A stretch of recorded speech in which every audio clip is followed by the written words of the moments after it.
Hello everybody, welcome back to yet another episode on SSB Crack Talks.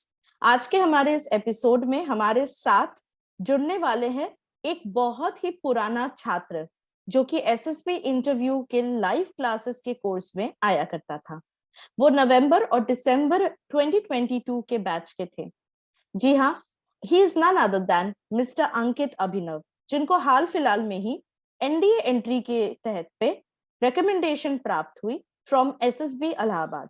चलिए बात करते हैं उनसे आज हमारे इस एसएसबी क्रैक टॉक्स के एपिसोड पे और जानते हैं कि कैसे उन्होंने ये रिकमेंडेशन हासिल किया। So let's welcome mister Ankit Abhinav now. Hi Ankit, how are you? I'm very good, ma'am. Right. So first of all, Ankit, I want to congratulate you on behalf of SSB Crack Exams and SSB Crack Talks for getting recommendation at the very first attempt from SSB Allahabad for your NDA entry. We congratulate Yes, you ma'am. and Thank we you. wish that you don that beautiful uniform that you have been dreaming from your childhood.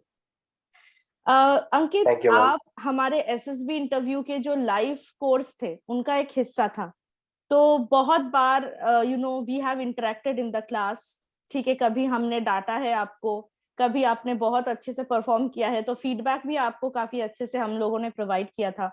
तो जब आपको recommendation मिल गया है, अभी आप इस platform में आके अपना एसएसबी जर्नी के बारे में दर्शकों को बताने जा रहे हैं, आपको कैसा फील हो रहा है? मैम बहुत अच्छा लग रहा है एक्चुअली। तो आई मीन मैं भी एक टाइम पे एस्पिरेंट हुआ करता था, अब रिकमेंड हुआ हूँ, बस मेडिकल ही बाकी है अब। तो I hope that that also goes well and it actually is feeling very good and also it is just a start of a new journey, so also that is also feels very good. Right Ankit, तो first attempt में ही आपको recommendation मिल गया, इसके बारे में आपको क्या कहना है? मैम एक्चुअली मैंने तो फर्स्ट ऑफ ऑल जितने भी क्लासेस किए थे एसएसबी गाइड के थ्रू, तो ऑनलाइन गाइडेंस के थ्रू मुझे इंसाइट मिली अच्छे से हर एक टेस्ट के बारे में। उसके बाद सबसे मेन चीज जो मुझे लगा वो था कि the method that you teachers taught us and also the friends that I made and the evening session. So basically एक प्लेटफॉर्म मिल गया मुझे जहाँ पर और भी सीरियस कैंडिडेट्स थे, सब कोई साथ में प्रैक्टिस करते थे and we used to help each other. So that is the most important thing. That all those are most important thing, which I think that helped me getting the recommendation in first attempt. Right Ankit, तो जैसे आपने भी बताया, मैंने भी बताया दर्शकों को कि आप हमारे नवंबर और दिसंबर बैच के एक स्टूडेंट थे, राइट? ये आपको Yes, अपने ma'am. प्रिपरेशन में ये जो लाइव क्लासेस थे आपको कैसे हेल्प किया था? मैम उन लाइव क्लासेस में फर्स्ट ऑफ ऑल तो जो गाइडेंस देते थे आप लोग कि actually how the test go on, what is the actual environment in the test and how the like how to perform well, what not to say, what to write, what not to write, and all those methods and how to improve the things. For example, the methods, for example, that is the word connectivity. So वो मेरा word association में बहुत help किया. फिर word stealing exercise जो आपने बताया था, so that also helped me in improving my uh, actual speaking skills and improving the expressions in my face. So these kind of things they help me a lot. Right Ankit, तो अभी आप NDA जैसे join करने जा रहे हो, आप सिर्फ आर्मी के लिए ही क्यों प्रेफरेंस प्रोवाइड किए थे? Why army? मैम एक्चुअली मैं वही रीजन बताऊंगा जो मैंने इंटरव्यू में बताया था. They also asked the same question. So I told that actually I love the land adventure. So they उन्होंने फिर पूछा कि लैंड एडवेंचर क्या होता है. मैंने बोला कि sir actually the environment that we get, for example the jungles, the desert and all the areas that we are able that are available on the land. So उस टाइप का adventure it does not happen in the navy or the air force. Also army is the first line of defense because we know that Pakistan or China we share the land borders only. For Pakistan we also share the marine borders, but mostly the conflicts are through land only. So first all the conflicts वो पहले army के बीच में ही होता है दोनों countries के. So ज्यादा action वहीं पर मिलता है. So I told that those kind of hand to hand combats also I love. So ये मैंने रीजन बताया था and that is the real reason also. Okay, right, Ankit. So you want a lot of action in your life, right? Yes, ma'am. Okay great. तो ठीक है, अभी आप मुझे बताइए और दर्शकों को भी कि एनडीए के लिए आपने कैसे प्रिपेयर किया, किस तरह से आपने रिटर्न्स की प्रिपेयर किए हैं? मैम फर्स्ट ऑफ ऑल मैंने तो एक बुक खरीदा था जो चैप्टर बाय चैप्टर होता है, सब्जेक्ट बाय सब्जेक्ट, तो that help me a lot by solving the previous year question. तो आइडिया लग गया कि क्या क्या पूछे जाते हैं। उसके बाद फिर मैंने यूट्यूब पे जो फ्री के कोर्स होते हैं वो भी फॉलो किए थे। तो मैंने नोट्स भी बनाए। मैं आई थिंक 7 से 8 कॉपी भर दिए मैंने नोट्स नोट्स के। और मैंने प्रिपरेशन बहुत पहले स्टार्ट कर दिया था। एक्चुअली सितंबर 4 को मेरा एग्जाम था पिछले साल, and I started my preparation on November 2021। तो अप्रोक्सीमेटली 1 साल पहले मैंने स्टार्ट कर दिया था। तो वो भी मेरे लिए बहुत बेनिफिशियल था, मैं आराम से करता था। और आई थिंक 2 से 3 कोर्स मैंने कर लिए थे यूट्यूब पे ही। तो और मैंने सबसे ज़्यादा मैं बोलना चाहूँगा कि मैथ्स और जो इंग्लिश है उस पे ध्यान देना चाहिए सबको। सो दैट वाज़ वेरी बेनिफिशियल। आपका स्ट्रॉन्ग एरिया कौन सा था, मैथ्स या GAT? Ma'am my strong area was actually maths only. Right, तो जीएटी के लिए आपने कैसे प्रिपेयर किया? क्योंकि मैथ्स आपका स्ट्रॉन्ग एरिया था, आई होप कि आपको उतना ज्यादा प्रिपेयर नहीं करना पड़ा था। जीएटी को आपने कैसे अप्रोच किया था? मैम जीएटी के लिए मैंने खूब सारे क्वेश्चन सॉल्व किए हैं because that is the key. तो मैंने साइंस तो मैंने छोड़ दिया क्योंकि साइंस तो 9 और 10 के लेवल पे पूछे जाते हैं। और तो साइंस वाला एरिया, ऑल्सो बायोलॉजी मुझे इंटरेस्ट थी नहीं और क्वेश्चन भी उतने आते नहीं बायोलॉजी से, तो मैंने उस पे ध्यान नहीं दिया ज़्यादा। बट जो बाकी होते हैं पॉलिटी, हिस्ट्री और ज्योग्राफी, तो इस पे मैंने अच्छे से नोट्स बनाए थे और वो मैं पढ़ के गया था। और करंट अफेयर्स भी मैंने पढ़े थे, हालाँकि उसका काम नहीं आया, वो क्वेश्चन ही अलग आ गया था उधर। और इंग्लिश के मैंने बहुत सारे क्वेश्चन सॉल्व किए थे। मैंने पार्ट जो बुक मैंने खरीदा था उस पे अच्छे से बनाया भी था मैंने। तो इंग्लिश के लिए मैंने ज़्यादा मेहनत किया था, इंग्लिश होपफुली आसान भी आया था उस समय। तो इंग्लिश में मेरा अच्छा स्कोर भी गया था। राइट, तो अभी जो हमारे अपकमिंग एस्पिरेंट्स है, जो एनडीए रिटन एग्जाम देने जा रहे हैं अभी, जो अप्रैल में ही है, उनके लिए आप क्या सजेशंस और टिप्स देना चाहेंगे? मैम सिंस अप्रैल के लिए अब ज़्यादा टाइम बचा नहीं है, तो आई वुड से कि प्रायोरिटीज़ बनाएँ। तो मैथ पे सबसे पहले ध्यान देना चाहिए और इंग्लिश पे ध्यान देना चाहिए। बिकॉज़ साइंस तो उन्होंने क्लास 9 और 10 में पढ़ा ही होगा। और जो बाकी सब्जेक्ट्स हैं हिस्ट्री, ज्योग्राफी, इसके वीडियोज़ देख लीजिए, ज़्यादा से ज़्यादा वीडियोज़ ही देख लीजिए, नोट्स बना लीजिए छोटे-छोटे और पढ़ लीजिए। बट ज़्यादा ज़्यादा ध्यान अगर इंग्लिश और मैथ्स में देंगे तो it will become more scoring. तो राइट, तो यही है। आई होप जो दर्शक हमारे ये इंटरव्यू को फॉलो कर रहे हैं वो भी यही टिप्स जो अंकित ने अभी अभी दिए ये भी फॉलो करेंगे। तो अभी हम लोग वापस आते हैं आपके एसएसबी जर्नी की ओर। अंकित, हम स्टार्ट करते हैं आपकी स्क्रीनिंग टेस्ट से। तो आपका ओआईआर जो था वो कैसा था? आपका परफॉर्मेंस ओआईआर में कितने क्वेश्चंस आए थे हर एक सेट्स में?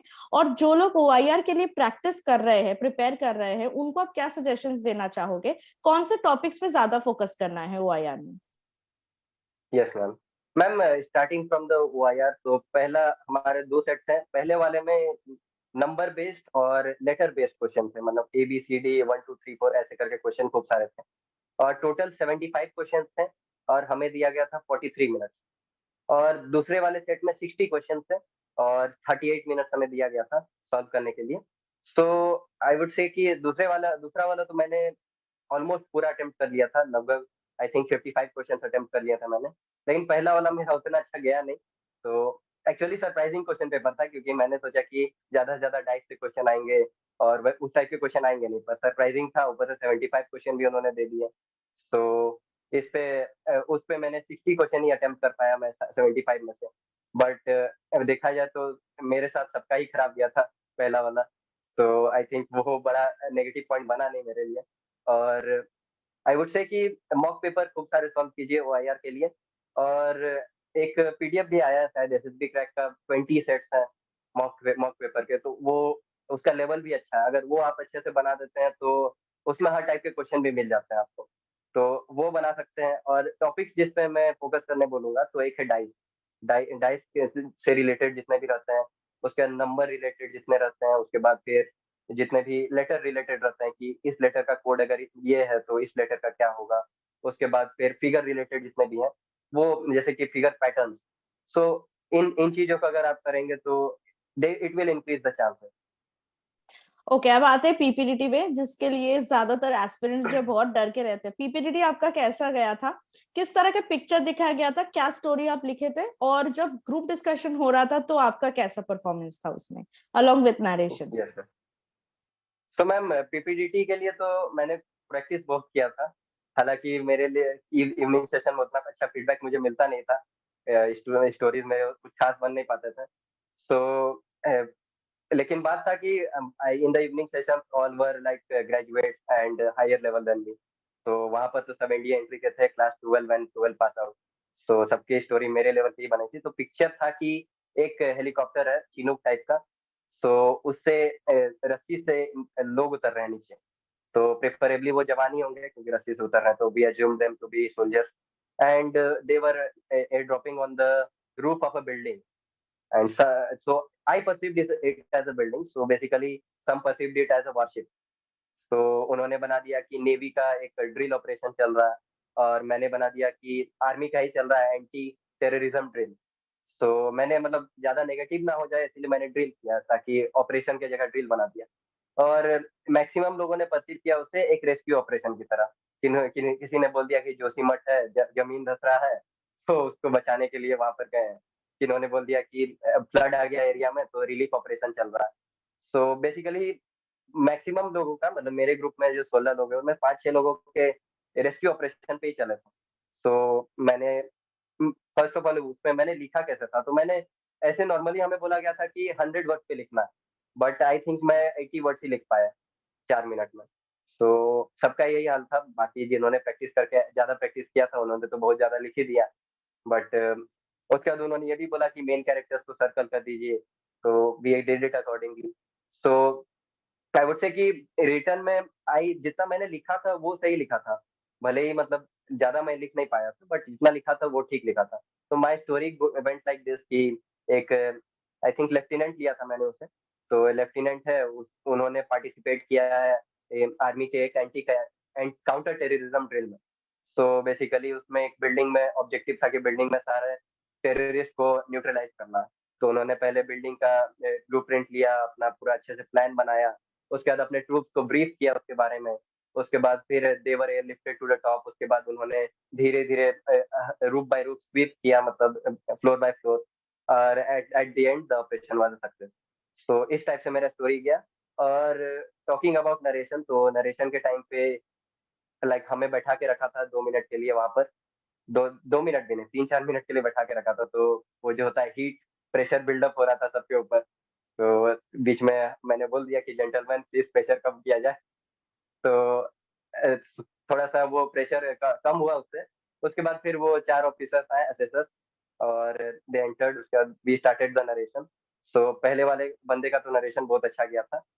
तो ऐसे ही करके बाकी सबका जिनका अच्छा नहीं जा रहा था, एक्चुअली एनडीए एंट्री में आई नोटिस कि they do a lot of relaxation, give a lot of relaxation. तो एक बंदा था कि वो बोल ही नहीं पा रहा था, कुछ चुप हो गया वो। फिर भी असेसर 1 मिनट पूरा रुके। उसके बाद उन्होंने ये भी बोला कि no problem, you can continue your complete your story during the GD. So I think that ये पॉजिटिव पॉइंट प्रेशर्स को और खास करके इंडिया एंट्री में बहुत मिलता है। तो इसका भी फायदा उठा सकते हैं। और जब मेरे पर आया, हालांकि मैंने बहुत बार नरेशन की प्रैक्टिस की थी, बट जब मैं वहां बोलना शुरू किया तो मैं डर गया। लेकिन फिर मैंने कंट्रोल किया अपने डर को। मैं असेसर को देख रहा हूँ, असेसर मुझे ध्यान से देख रहा है। तो मैंने तुरंत अपना सर हिलाया और उधर देख लिया, मतलब जो जेंटलमैन थे उनके तरफ देखा। तो धीरे धीरे अपना जो प्रेशर था वो कम हुआ। उसके बाद फिर मैं बोलता गया, स्टोरी होपफुली कंप्लीट हो गई बिना अटके ज्यादा। तो नरेशन वाज ओके, बट अच्छा नहीं गया जिस तरह मैंने अज्यूम किया था कि जाएगा। एंड उसके बाद जीडी हुई। तो जीडी में सिर्फ एक ही बंदा था जिसकी ग्रुप चुप होके पूरा सुन रहे थे। बाकी मैं जब भी बोल रहा था तो मुझे जोर से बोलना पड़ रहा था, और एक एक भी ऐसा मोमेंट नहीं आया कि सब सब चुप होके मेरी सुन रहा है। तो हुआ क्या कि सब कोई बोल रहे थे तो फिश मार्केट बनने लगी। तो असेसर 10 सेकंड के अंदर बोला कि 2 ग्रुप में डिवाइड कर रहे हैं। और मतलब वो रुके नहीं ज्यादा देर कि बोलने दो इनको, देख लेते हैं। तो वो 10-15 सेकंड के अंदर ही डिवाइड कर दिया उन्होंने ग्रुप को। तो जब ग्रुप डिवाइड हुआ तब मेरी ज्यादा सुनी गई। तो उस केस में आई वाज एबल टू थोड़ा सा इन्फ्लुएंस कर पाया मैं सामने वाला अपने ग्रुप को। तो दोनों की स्टोरी लगभग सेम बनी कि रेस्क्यू ऑपरेशन पे। तो मैंने ये नोटिस किया था, मैं पहले भी रेस्क्यू ऑपरेशन को ही सपोर्ट कर रहा था, क्योंकि मैंने नोटिस किया कि 5-6 बंदे तो इसी को लेके चल रहे हैं। तो it would be going against the group if I choose the counter terrorism trail. तो मैंने अपना स्टोरी पहले ही ड्रॉप कर दिया, मैं डायरेक्ट रेस्क्यू ऑपरेशन पे चल गया। फिर अच्छा, वो तो जीडी। आपका अभी हम लोग यहाँ पे आते हैं कि स्क्रीनिंग हो गया आपका, ठीक है, मान लीजिए यस जब मैम। स्क्रीन इन हो गए, तो अभी आपका प्रोसेस स्टार्ट हो गया, साइकोलॉजिकल टेस्ट है, तो साइकोलॉजिकल यस टेस्ट में मैम। आपका कैसा परफॉर्मेंस था? क्या आप लिख पा रहे थे सारे टैट वैट एसआरटी एसडीटी, किस तरह के पिक्चर्स आए थे टैट में, या किस तरह के वर्ड्स पूछे गए थे, किस तरह के सिचुएशंस, अगर आपको याद है? Yes ma'am. सो टैट वैट साइकोलॉजी मेरा अच्छा गया था, वो मैं ये बोलूँगा। टैट मैंने सारे स्टोरीज़ बना लिए, और टैग के पिक्चर्स नॉर्मल थे, बीच-बीच में 1-2 नेगेटिव पिक्चर्स आए थे। फॉर एग्ज़ाम्पल एक आया था कि एक टैंक के ऊपर एक आदमी खड़ा है, वो दूसरा आदमी जो हाथ खड़ा करके दौड़ रहा है, उसको गाइड कर रहा है जाने के लिए, और आस-पास मतलब बैटल चल रहा था एक तरह से, पूरा बिल्डिंग-विल्डिंग टूटे हुए थे। तो इस टाइप के नेगेटिव पिक्चर्स आए थे, तो मैंने इसको रेस्क्यू ऑपरेशन बना दिया कि बैटल चल रहा है, रेस्क्यू करना है आदमी को। तो इस तरह मैंने बना के, आई थिंक ओके था स्टोरी, तभी उन्होंने ले लिया। तो आगे मतलब नेगेटिव स्टोरी मैंने एक भी नहीं बनाई, और नेगेटिव था भी तो मैंने ट्राई किया कि उसको पॉजिटिव नोट पे एंड करूँ। उसके बाद फिर वैट मैंने 59 अटेम्प्ट किए थे 60 में से। तो एक प्रॉब्लम मुझे लगा कि मैंने बीच में एक वर्ड छोड़ दिया था। तो मुझे लगा वो प्रॉब्लम हो सकता है, लेकिन सिंस वो नेगेटिव वर्ड नहीं था, तो आई अज्यूम कि ओके, ज़्यादा नेगेटिव नहीं होगा ये। उसके बाद फिर एसआरटी मैंने 41 किए थे। तो वैट का तो खास करके मुझे याद नहीं, नॉर्मल वर्ड्स थे। अगर कोई नॉर्मल वर्ड्स अगर प्रैक्टिस किया हुआ है तो वो कर लेगा आराम से, क्योंकि मैंने आई थिंक 60 में से 20 टू 30 वर्ड्स मैंने प्री कंसीव्ड लिखे थे। मैंने पहले मैं 5-6 बार प्रैक्टिस कर चुका था वो, तो मुझे प्रॉब्लम नहीं हुई, मैं पुराना वाला ही लिख दिया। उसके बाद फिर एसआरटी पे मैंने छोटा-छोटा करके लिखा था, जो ताकि जल्दी लिख पाऊँ। उसके बाद फिर क्वालिटी भी मैंने अच्छा ही रखा था। तो 1-2 अच्छे सिचुएशन मुझे याद है। एक तो जो वो बार-बार एक सेम क्वेश्चन रिपीट कर रहा था कि your family's financial condition is not very good, your father has lost the job, and you are in a college, so what will you do? तो मैंने लिख दिया कि स्टूडेंट लोन लूँगा और पार्ट टाइम जॉब करूँगा ताकि फैमिली को सपोर्ट कर सकूँ। और सेम क्वेश्चन फिर से रिपीट हुआ, तो मैंने सेम आंसर लिख दिया, ताकि वो तो रूल ही रहता है कि सेम ही आंसर लिखना रहता है। उसके बाद फिर एक और सिचुएशन था कि your father wants you to join the army but you want to become an engineer. तो मेरे साथ बहुत सारे बंदों ने लिख दिया कि join the engineer core of army. तो ये साइड का रास्ता निकल गया। तो इस टाइप के सिचुएशन बहुत नॉर्मल थे और आसान ही थे। तो अगर एसआरटी की भी प्रैक्टिस करोगे तो अच्छे से हो जाएगा वो भी। तो अच्छा साइक मेरा अंकित, ऑल इन ऑल अच्छा था। Yes ma'am. Right right, okay. So Ankit, अभी आप गए थे एसएसबी इलाहाबाद बोर्ड में, है ना? और यस मैम। जैसे ज्यादातर एस्पिरेंट्स को डर लगा रहा था कि एसएसबी इलाहाबाद सेंटर जो है, ऐसे रूमर है कि काफी डिफिकल्ट बोर्ड है, उसमें से रिकमेंडेशन मिलना बहुत ही मुश्किल है। तो आपका एक्सपीरियंस कैसा था? जो एसएसबी इलाहाबाद सेंटर जाने वाले हैं, जो अपकमिंग एसएसबी एस्पिरेंट्स है, उनको आप क्या सजेशंस देना चाहोगे? मैम, इस पे मैं बोलना चाहूँगा कि भले ही मैंने भी सुना था कि रिजेक्शन सेंटर के नाम से जाना जाता है, पर अब चेंज हो गया है वो, अब सिलेक्शन सेंटर बन गया है। मैं अपना ही एग्ज़ाम्पल दूँगा, 98 रिपोर्टिंग थे हमारे ग्रुप बैच में, उसमें से 40 स्क्रीन इन हुए थे और 16 रिकमेंड हुए थे। तो I think it was a record of SSB Allahabad इस साल का। तो मैं बोलूँगा कि ये सिलेक्शन सेंटर बन चुका है, और अगर आपको इलाहाबाद मिला है तो खुश हो जाइए। लेकिन मतलब don't get your hopes high, आपको भी डिज़र्विंग होना पड़ेगा उसके लिए। But it has become a very good board. तो मैम, ऑफिसर्स के बारे में बताऊँ तो जितने भी ऑफिसर्स मुझे मिले थे बैच में, तो जो साइक ऑफिसर था वो तो बहुत ही कूल कूल सर थे वो, लेफ्टिनेंट कर्नल रैंक के थे। तो ही वाज़ ऑलवेज़ सेइंग, वो पीपीडीटी स्क्रीनिंग की तरफ से स्टार्टिंग से ही बोल रहे थे कि डोंट वरी, अगर आपका आज नहीं होता है तो कल होगा, और कल नहीं होता है तो परसों होगा। If you are serious then definitely you will get in. और जो हमारे मुझे मेरा जो जिसने इंटरव्यू लिया था, वो थे डेप्यूटी प्रेसिडेंट, तो वो भी बहुत हँसमुख थे। पूरा हँसते-हँसते उन्होंने इंटरव्यू लिया, तो बहुत अच्छा गया इंटरव्यू भी। मतलब कहने के लिए अच्छा ही गया था। तो इस हिसाब से देखा जाए तो इलाहाबाद बोर्ड बहुत ही अच्छा है, और कैंटीन भी 2 कैंटीन है वहाँ पर। तो और बीच में एक खेलने के कोर्ट भी है। उसके बाद हर एक बिल्डिंग में जो जहाँ पर हमें रखते हैं, जैसे 19 एसएसबी का अपना डॉर्मिटरी है, तो बड़ा-सा एक बिल्डिंग है उनके लिए, नाथूला नाम का। तो उसके अंदर एक गेम रूम भी है, वहाँ पर टीवी भी है, तो टाइम पास करने के लिए बहुत सारी चीज़ है। तो बेसिकली बहुत अच्छा एक्सपीरियंस था वहाँ पर। ओके, हमने आपका मॉक इंटरव्यूज लिए थे अंकित। तो मॉक इंटरव्यूज में जिस तरह का फीडबैक हम लोगों ने आपको प्रोवाइड किया था, वो किस तरह आपको आपके एसएसबी के जर्नी में हेल्प किया है? Yes ma'am. तो मैम मॉक इंटरव्यूज़ का स्टार्टिंग से बात करूँ तो पहला पहला जो मॉक इंटरव्यू था वो मेरा बहुत ही खराब गया था। तो बेसिकली मैं उसमें ज़्यादा बोल रहा था, बहुत ज़्यादा बोल रहा था। ऊपर से ये भी था कि मेरा लाइवलीनेस 0 था उस समय। मैं पूरा सीरियस हो गया था, सीरियस होके बोल रहा था, ऊपर से मैं बोलते वक़्त बहुत ज़्यादा अटक भी रहा था। तो दीज़ काइंड ऑफ थिंग्स उस समय मुझे पॉइंट आउट किया गया, तो मैं ये बात समझा कि ज़्यादा बोलने से फ़ायदा नहीं है। अपने आप को मतलब अपने वर्ड्स को कट डाउन करना चाहिए और जितना भी मतलब लाइवलीनेस आनी चाहिए, बोलते वक़्त मुस्कुराना चाहिए। So these kind of things it helped me a lot. और सेकंड इंटरव्यू में I tried to improve, but उस केस में क्या हुआ था कि मुझसे आपने क्वालिटीज़ पूछा था, वी स्ट्रेंथ और वीकनेस। तो स्ट्रेंथ में मैंने सारे वैल्यू बताने लगा था मैं। तो तो उसमें थोड़ा प्रॉब्लम हो गया था। तो उस केस में मैं बताऊँगा कि स्ट्रेंथ वो लोग पूछते हैं, पर ऐसे मुझसे नहीं पूछा गया था स्पेसिफिकली कि 5 स्ट्रेंथ बताओ, मुझसे पूछा गया था स्ट्रेंथ बताओ, तो मैं 4 बता के निकल गया। मैं बोला फ्रेंडली हूँ, कोऑपरेटिव हूँ और एडैप्टिव हूँ, बस ये बोल के निकल गया मैं। तो ये इंटरव्यूज़ बहुत हेल्प किया मुझे, मतलब एक होता है ना कि आई गॉट अ एक्सपोज़र कि how the interviews are taken. तो बेसिकली इंटरव्यूज़ में आपने 1-2 जगह मुझे बहुत सारे जगह एक्चुअली जो प्रेशर होता है, प्रेशर देने की भी कोशिश की, तो I understood how to handle the pressure during the interview, so that was very helpful. Right Ankit. Okay, अब हमें बताओ कि एकेडमिक्स के रिलेटेड कुछ क्वेश्चन आया था क्या पर्सनल इंटरव्यू में? मैम एकेडमिक से रिलेटेड बस उन्होंने यही पूछा था कि what was your score in class 10, 11 and 12 और why you have taken physics, chemistry, math. I have taken actually PCM लिया, मतलब उन्होंने बोला जो स्ट्रीम लिया है वो क्यों लिया है। उसके बाद बोला what do you want to do in future in academics. तो मैंने बोल दिया मैं बीटेक करूंगा। तो बस यही यही क्वेश्चन था। जो टेक्निकल क्वेश्चन है एक भी उन्होंने नहीं पूछा मुझसे।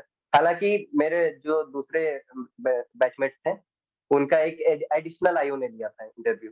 हमारे टोटल 3 इंटरव्यूइंग ऑफिसर थे, एक था प्रेसिडेंट, एक डेप्यूटी प्रेसिडेंट, एक था एडिशनल इंटरव्यूइंग ऑफिसर।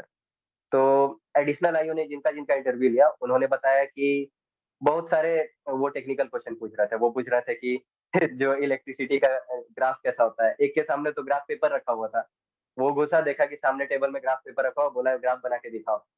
तो दैट वाज समथिंग, मतलब हमसे जो प्रेसिडेंट और डिप्टी प्रेसिडेंट का लिया था उन्होंने किसी से कुछ नहीं पूछा इंटरव्यू एकेडमिक्स रिलेटेड उस टाइप अच्छा, के। तो अभी आप अपने बोर्ड्स के साथ साथ, क्योंकि आप एनडीए एंट्री वाले हैं, तो बोर्ड्स के साथ साथ पढ़ाई के साथ साथ आपने एसएसबी का जो प्रिपरेशन वो किस तरह किया, कैसे हैंडल किया आपने?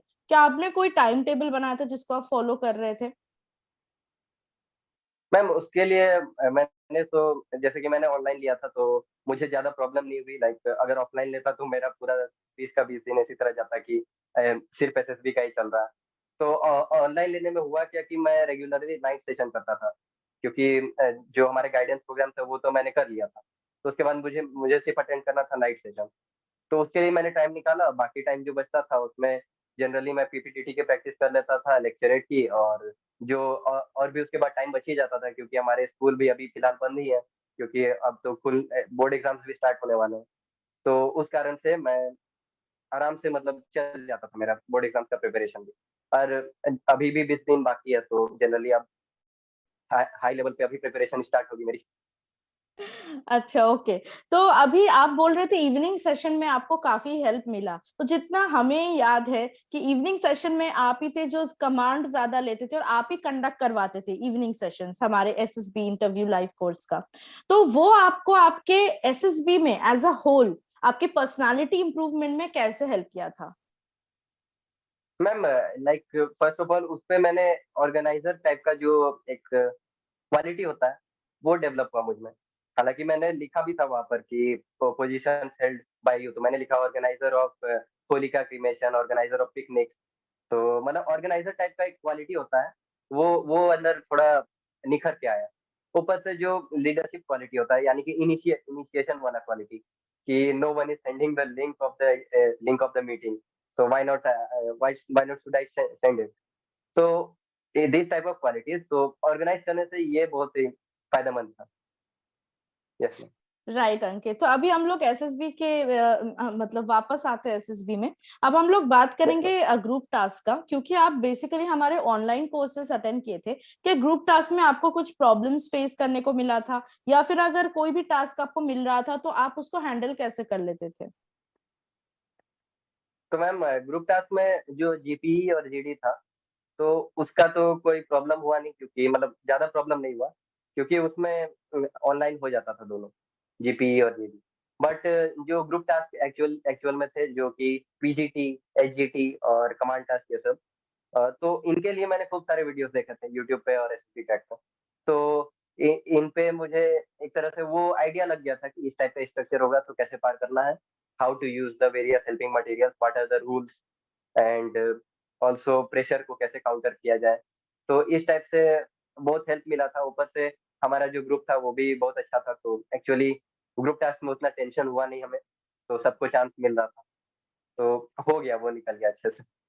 राइट, तो आपके जीडी और लेक्चरेट में आपका परफॉर्मेंस कैसा था? किस तरह के टॉपिक्स जीडी में आपको मिला था और किस तरह के टॉपिक्स लेक्चरेट में मिला था? और आपको जो फीडबैक हम लोगों ने प्रोवाइड किया था when we were conducting the classes in your SSB interview course, तो आपको क्या वो फीडबैक अपने जीडी और लेक्चरेट में हेल्प किए? तो मैम जीडी में हमें 2 टॉपिक जो दिया गया था, तो पहला टॉपिक हमने चूज़ किया था कि इंडिया को अपना डिप्लोमैटिक स्टैंड, मतलब ओवरऑल स्टैंड कैसे इम्प्रूव करना है वर्ल्ड में। तो ऑप्शंस दिए गए थे कि रिसोर्सेज पे ध्यान देना चाहिए, या मिलिट्री पे ध्यान देना चाहिए, या गवर्नेंस पे।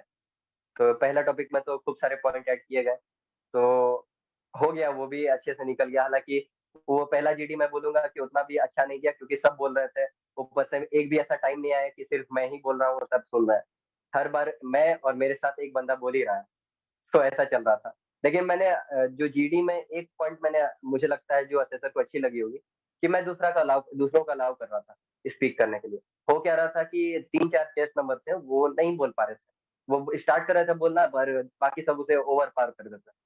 तो आई यूज्ड टू से कि let this chest number speak, और बाकी वो चुप भी हो जाते थे कि ओके लेट देम स्पीक।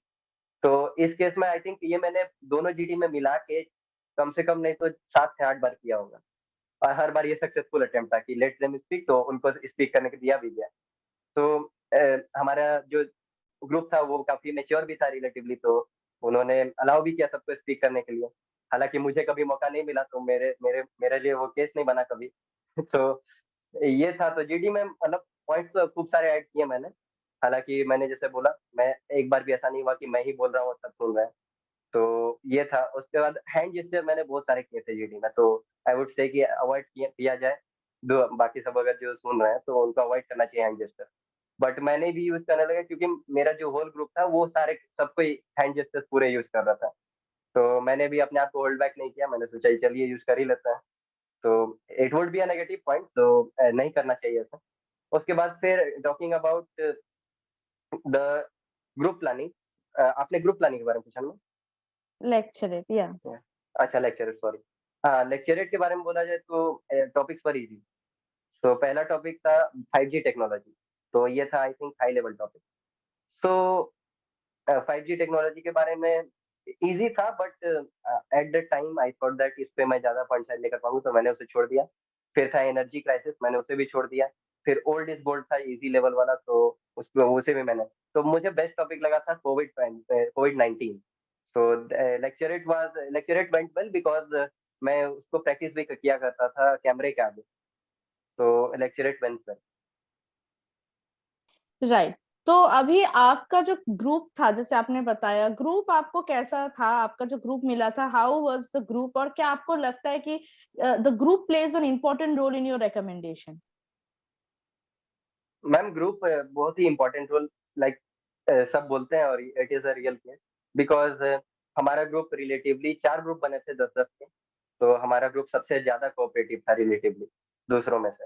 सो इसका देखा जाए तो हमारे ग्रुप से रिकमेंडेशन भी सबसे ज़्यादा हुए थे। तो 10 में से 5 रिकमेंड हुए थे हमारे ग्रुप के। So that is a big number I think. तो बाकी सब ग्रुप में से सेकंड हाईएस्ट जो रिकमेंडेशन हुआ था वो ग्रुप नंबर 1 था, उसका था 10 में से 4। तो I think group actually plays a very important role and अगर ग्रुप कोऑपरेटिव मिले, हमारा रिलेटिवली कोऑपरेटिव था, ये मेरी किस्मत अच्छी थी और ऊपर से हमने दोस्ती भी किया था क्योंकि हमें सेम रूम मिला था, तो हमने एक दूसरे से पहला ही दिन बात किया, दूसरे दिन भी बात किए, तो अच्छे से दोस्ती भी हो गई। So that also plays a very big role.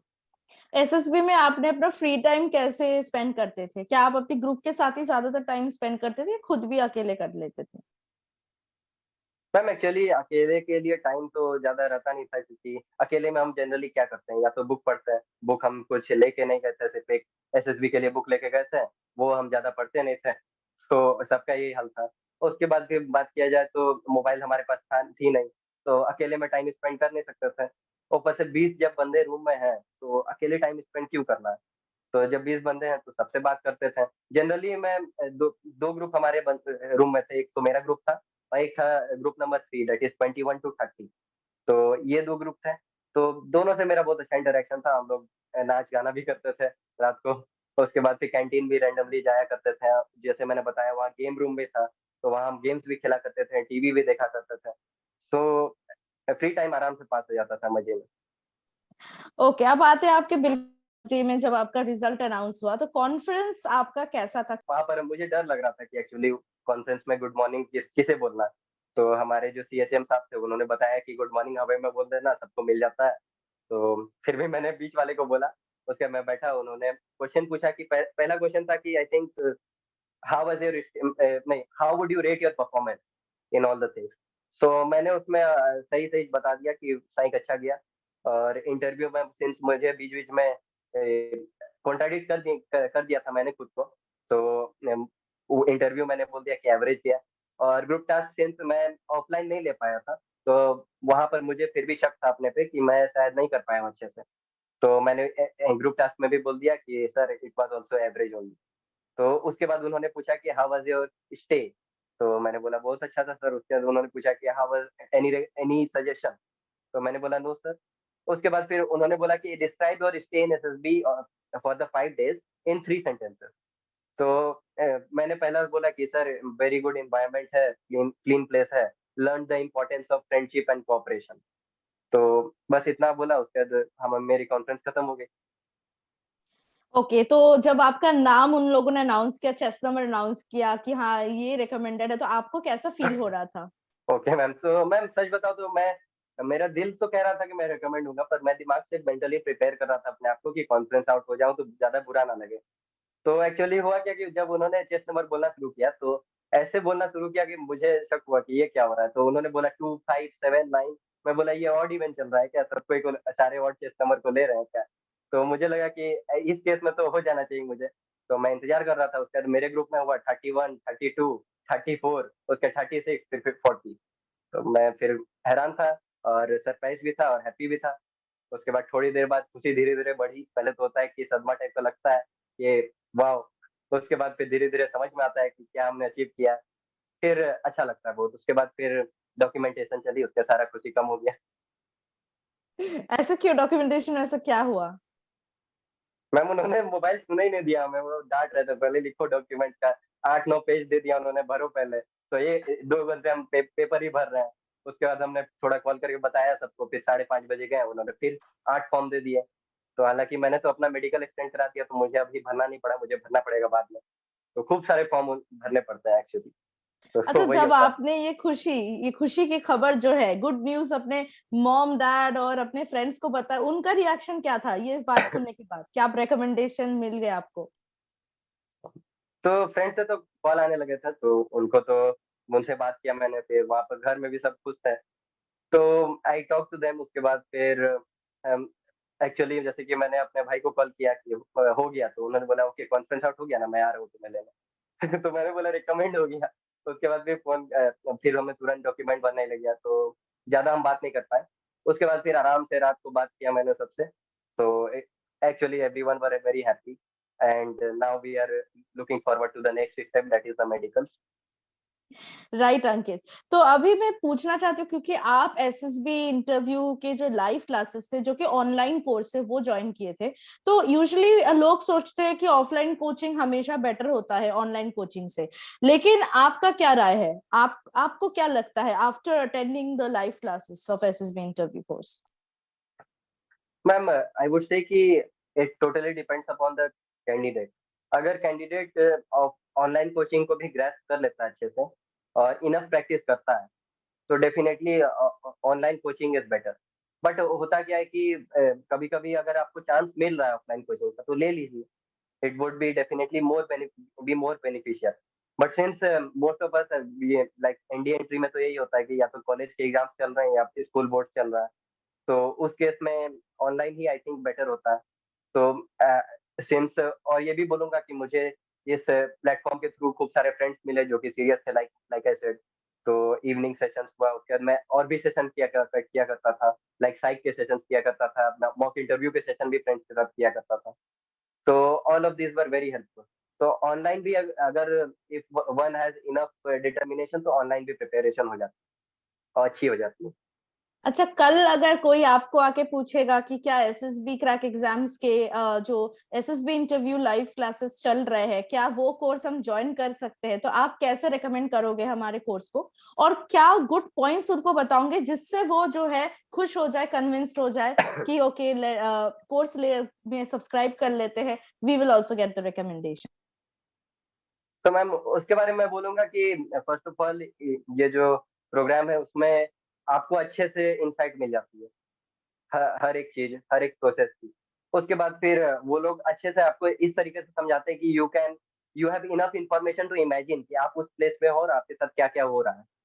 तो इस टाइप के थिंग्स। उसके बाद फिर आपको जैसे मैंने बताया, एक फ्रेंड सर्कल अच्छे से मिल जाएगा, तो उस पे आप अच्छे से कर सकते हो class. Any doubt you have, तो टीचर्स हैं, उसके बाद प्रीवियसली रिकमेंडेड कैंडिडेट्स हैं, उनसे पूछ सकते हो। और भी हमारे जो गुसिमत सर है, नीरव सर है, ये इन दोनों की वजह से ही मैं बोलूंगा कि मैं स्क्रीन इन हुआ हूँ। तो ये चीज मैं बोलना चाहूंगा कि अगर अगर आप इनफ डिटरमाइंड हो, तो this type of platform, the SSB crack exam, it provides you a very good surface to prepare for the SSB interview. Right, तो जो हमारे अपकमिंग एसएसबी एस्पिरेंट्स है, जो पहली बार as a fresher SSB interview attend करने जा रहे हैं, उनके लिए आपका क्या सजेशंस और टिप्स है? Yes ma'am. सो मैम पहली बार अगर जो अटेंड कर रहे हैं, तो उनके लिए मैं कहना चाहूंगा कि बी रियल। फेक करके फायदा है नहीं, जिन्होंने फेक किया था वो रिकमेंड नहीं हुए, तो फेक करके फायदा नहीं है। और जैसे कि मैं एक एग्जांपल दूंगा कि उन्होंने पूछा था कि which chest number you would not like to call in command task, तो मैंने एक चेस्ट नंबर बता दिया। हालांकि मुझे लगा कि मुझे नहीं बताना चाहिए, मैंने बता दिया। तो उन्होंने पूछा रीजन क्या, तो मैंने बोला डोमिनेट करते हैं। तो ऐसा ऐसा केस में उन्होंने भी आई थिंक सोचा होगा कि चलिए कम से कम at least he is being real, क्योंकि उन्होंने भी नोटिस किया कि ये बंदा डोमिनेट कर रहा था हमेशा से। तो आई वुड से कि अपने परफॉर्मेंस को भी जानिए, इंट्रोस्पेक्शन अच्छी रहनी चाहिए, अपने परफॉर्मेंस को जानिए। मैंने ये नहीं बोला कि मेरा साइक तो मेरा सच में अच्छा गया था, मैंने बोल दिया साइक अच्छा गया था, लेकिन जीटीओ मेरा उतना भी एवरेज ही गया था, तो मैंने साफ साफ बोल दिया एक पास एवरेज सर। तो दे ऑल्सो सी कि अपने आप को वो बंदा जान रहा है कि नहीं जान रहा है। बिकॉज अगर आपको खुद ही अपना वीकनेस एक्सेप्ट नहीं करते हो, तो how can they improve you. तो उसके बाद फिर it is not necessary to be perfect, they are only searching for the candidates whom they think that they can make perfect. So trainable candidate चाहिए, उनको प्रीवियसली ट्रेन नहीं चाहिए। तो ऐसा केस में आई वुड से कि बी रियल और humble रहना है, सबसे बड़ा है हम्बल भी रहना है, कॉन्फिडेंट भी रहना है और लाइवली रहना है। क्योंकि ये जो 5 दिन का इंटरव्यू, आप रिकमेंड हो या ना हो, it is a very good experience. आप इतने फ्रेंड्स बनाओगे और ऐसा फ्रेंड्स बन जाएंगे जैसे आर्मी में बनते हैं। मैंने एनसीसी कैंप किया था, उसी की तरह के फ्रेंड्स बन गए 5 ही दिन में। तो आई वुड से कि बहुत अच्छा एक्सपीरियंस रहता है, तो एंजॉय द एक्सपीरियंस ऑल्सो। सिर्फ एग्जाम देने के लिए मत जाइए, एंजॉय करने के लिए भी जाइए। Thanks a lot, Ankit, for sharing these very real, very precious insights with our viewers today. And I am very happy क्योंकि हम आपको बहुत मेहनत करते हुए देखे थे हमारे एसएसबी क्लासेस में। आप बहुत ही ज्यादा पार्टिसिपेटिव थे, इंटरैक्टिव थे और बहुत ज्यादा मेहनत, बहुत ज्यादा एफर्ट आपने लगाए थे। और आज जब आपको वो सक्सेस मिल गया है, आपको रिकमेंडेशन मिल गया, वो भी फर्स्ट अटेम्प्ट में, तो this was a very very proud moment for all of us and we hope that आपका जो फ्यूचर है वो काफी ब्राइट हो। ठीक है, आपने जो बचपन से सपना देखा था वो यूनिफॉर्म पहनने का, very soon you will don that uniform. Thank you so much again. I want to congratulate you on behalf of SSB Crack Exams and Talks for coming on our episode today and giving very precious time of yours and also insight about your SSB journey to the viewers. Thank you so much, Ankit. Thank you very much. Thank you very much, ma'am. अगर आप एक defence aspirant हैं और SSB interview, NDA, CDS, FCAT जैसे exams के लिए prepare कर रहे हैं तो आप SSB क्रैक एग्जाम्स के कोर्स को चेक करना ना भूलें। आप हमारी लर्निंग एप्लीकेशन को गूगल प्ले स्टोर से भी डाउनलोड कर सकते हैं।